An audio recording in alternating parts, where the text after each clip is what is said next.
welcome back again. We're going to do another chapter of Soleman, or two chapters. So let's go with Big Toe Gets Burnt. Big Toe was having a difficult, nay impossible time getting hold of the buyer for the Van Gogh. Not only was he in a bind to pay his people, but he was left holding a very hot property he couldn't dispose of. To make matters worse, he was having problems reaching Harry. He even went to Harry's apartment just to return angrier. He didn't want to start trying to reach his crew. The big toe should not show weakness by charging around trying to get in touch with underlings. Later that day, the commissioner was seated in his office. The office was becoming a mess as he went through papers and files for any clue on the missing painting. His own chief of police was keeping things close to the vest, and this irritated him even more. He needed information on what the hell was going on. The short, terse reports were unenlightening. He decided on a friendly approach. He'd seek out the chief or one of the officers working the case. A casual chat might elicit information on how things were progressing and in what direction evidence was pointing. Walking around the station, he saw a hive of activity. Phones were ringing, people talking over each other, and keyboards clicked incessantly. Everyone was busy. He went to the break room and sat with a cup of coffee and waited. Someone was bound to arrive soon, and then he could interrogate them. The chief himself came in, and after getting his own coffee, joined the commissioner. It wasn't chance that brought this meeting, but the sight of the commissioner by Officer Leon, who telephoned his chief. The chief sat heavily. He looked exhausted. I wish I could say I was happy to see you, Commissioner, but frankly, I'm not. I got no news to give you down damn Van Gogh, and I think we're going to get to much. Whoever put this off was damn good, and we sent our best people off. We had Podolsky and our Soleman or Flats here. We might have been able to make headway. There's so damn little go on. The commissioner hid his smile behind his coffee cup. The chief half sat, half lay in his chair, a picture of dejection. The commissioner was all sympathy. Chief, I don't want to hold you or your officers in any way negligent. You were up against a tough one from the start. Like you said, there was little to go on, and whoever did this was the best. It's possible that we may hear from someone when they and if they try to sell it, but where and how I wouldn't have a clue. There isn't anyone local who'd be willing to take it on, after so much publicity, anyways. Besides, it's only been a couple of days since it was taken. Keep the lines of communication open and hope for the best. You're doing the best you can with the people you've got.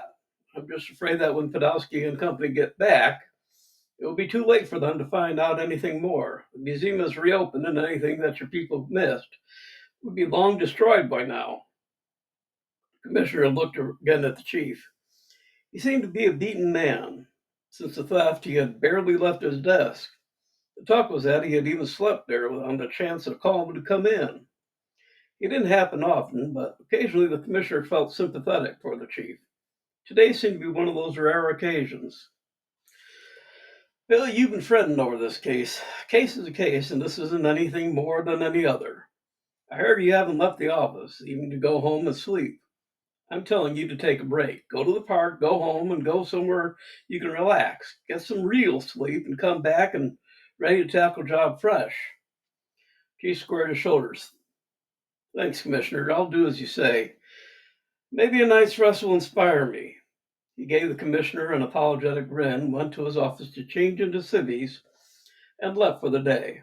His problems will still be there tomorrow.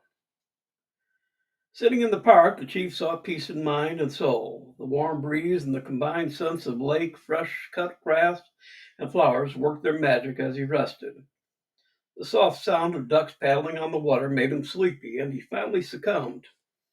His eyes closed, and he entered the arms of Morpheus. He woke to the sound of a cane tapping on the concrete and the shuffling feet of an older man. The man looked weary, and Chief Woodrow offered him a seat. For a while, the man sat hunched over, his chin resting on the handle of his cane. Eventually, the man looked over and grinned. You know, ducks all look the same from behind. The comment was so commonplace and silly that Chief Woodrow began to laugh. The old man joined him and chuckled throatily. The old man leaned back, and his face seemed to glow with an inner light. The voice lost its rasp and spoke in a familiar tone. Chief, I just wanted to fill you in on what we have been doing. Chief started at the sound of Soleman's voice. Relax, Chief. I found the potential purchaser and they have left town for a while. This has left Big Toe holding on to a painting they can't get rid of. You've rounded up his crew, and now all that's left is to get them to talk. How's that been going? The chief felt guilty to have to report that they had nothing to get hold them on. They had been pulled in and questioned, but let go. Someone nodded, understanding the situation, and explained it was just what he had expected. Can I assume you received permission to tap their phones? The chief nodded. Of course, we are hoping that they try and contact this Big Toe, but we can trace the call and then do a search on the probable cause since we have belief that they are still in possession of the painting. Good. I want you to do something, though. Pull Harry in again and really give him a hard grilling. Put the pressure on. Not necessarily to make him crack, but I want to know who complains or tries to assist him. I have a feeling that whoever does is our Big Toe. Don't let anyone see Harry being brought in. In the meantime, we'll do some hunting around as well. I hate to say it, but we have a pretty good idea on who Big Toe is, and I've got a decent idea on where their hideout is. Once we know for sure, we'll give you the nod and you can rate it. You're keeping everything we've sent you quiet, right? Yes, the commissioner was bringing down my neck for a bit, but seems to be more relaxed about the robbery now. He gave me the day off. Soleman sat deep in thought, then straightened. Let him know we'll be coming home later today, and the first thing in the morning we'll be assigned to the case. I'm ready to bet he offers to let the Van Gogh case be put on the back foot, and for us to out on a different case. Chief went home and called the commissioner. Overjoyed to hear it, but I think we may have a case that's more urgent. I've got a feeling that we're in for a minor crime wave. Let me check up on a few things. I'll give you a call later. With these three, they can head out individually and work independently. I'll send you a list of probable places they'll hit tomorrow. I'll ring off and get busy. By the way, he chuckled into the receiver, I told you to relax, so relax. Chief Woodrow went back to the park and informed Soleman of developments. Soleman looked pensive. Divide and conquers, is that it? Police chief was aghast. Are you saying you think the commissioner is Big Toe? I've known him for years, and while he may be gruff, he's honest. Soleman put his hand on the chief's shoulder. Something just happened to change the man you once knew. Somehow I believe he is being controlled. It isn't his fault, but we still must stop whatever he's planning. Chief, I need to know where you stand. I'm not asking you to choose sides, but are you going to speak about what we've discussed or continue keeping things close? Chief Woodrow rubbed his eyes. The strain was beginning to crack his armor. I'll still be keeping it close, but I tell you, I still can't believe Commissioner Wellington has turned to crime. I know, Chief, and I fervently hope I'm wrong. We'll find out the truth come hell or high water. I'm heading back so we can all come in together. We'll be in your office tomorrow morning. The next morning, the three were waiting attendants in the chief's office. After casual small talk about the conference, he brought out a list that he passed out. Commissioner, for some reason, believes that these places are going to be hit this evening. I have no idea how he came upon this list, but he wanted me to pass it on to you three. He emphasized the last one especially as a sure bet. He wanted me to give you office 6 to work from. It's not used and has been cleaned. Harry looked over the list and grimaced. None of these places were particularly attractive enough for a group to hit. Single person probably, if they were new to crime, might do them. None would hold large amounts of cash or valuables. So why these places in particular? He stood indicating they should head to Office 6. Blast and Podolsky headed out. Okay, Chief, we'll work out a plan of attack and get right on it. He turned to follow his friends out. At the door, he turned back. You sure you want us to tackle these and not try and get a new lead on the Van Gogh?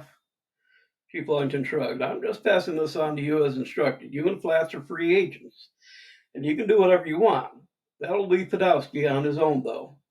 I know that is something you'd never do. Soleman nodded and headed to the office. The commissioner had been informed that the trio had returned and were sequestered in Office 6. Turning on the intercom, he heard them discussing the three places he had outlined. One was a toy store. It was a sale day, and therefore it might be assumed to hold large amounts of cash. Second was a tire repair facility, also with a sale. And third was an abandoned shoe factory that was rumored to have a safe with a large sum and never was emptied when the place was shut down. What was even stranger was the rumor that the safe's combination was a building's address. Before returning, they had assumed a scenario such as was being enacted now. An officer within the police station meant that they were likely being watched or listened in on. While they talked possibilities, they were also wrote notes and silently. Let's open the discussion. Soleman, do you want the toy store place? Might be right up your street. What he wrote was the shoe factory is the most likely trap. Soleman nodded. I don't know, Podolsky. Do you have a preference? I might take the factory. It's most straightforward and easiest to catch a criminal. The rest of civilians, and you both already had experience with that. He wrote, if that's the trap, who wants to be the bait? Someone opted for the toy store, supposedly leaving Flats with the tire facility, and the reality was far different. Soleman was headed to the shoe factory, Podolsky to the toy store, and Flats the tire facility. After the capture of any criminal who would show, all would meet at the shoe factory and effective rescue if Soleman was incapacitated. Soleman verbally agreed with the list as they had spoken it, and the men broke up. Big Toe called an emergency meeting. The factory was indeed a trap, and Big Toe assigned all the men to that facility. They could tackle the other places after they had captured one or all of the three. He had listened in on the trio's meeting and determined that what was said was not where each was going. Understanding that they had already determined that the factory was a trap, he was sure that Soleman would take it himself. He was the type who would not put others in danger before himself. In this, he was only doing Soleman justice. Soleman held a meeting with the chief of police in the laboratory. The gist of the meeting was that Soleman was going to the abandoned shoe factory and that if nothing was heard for 2 hours, then the police were free to intervene.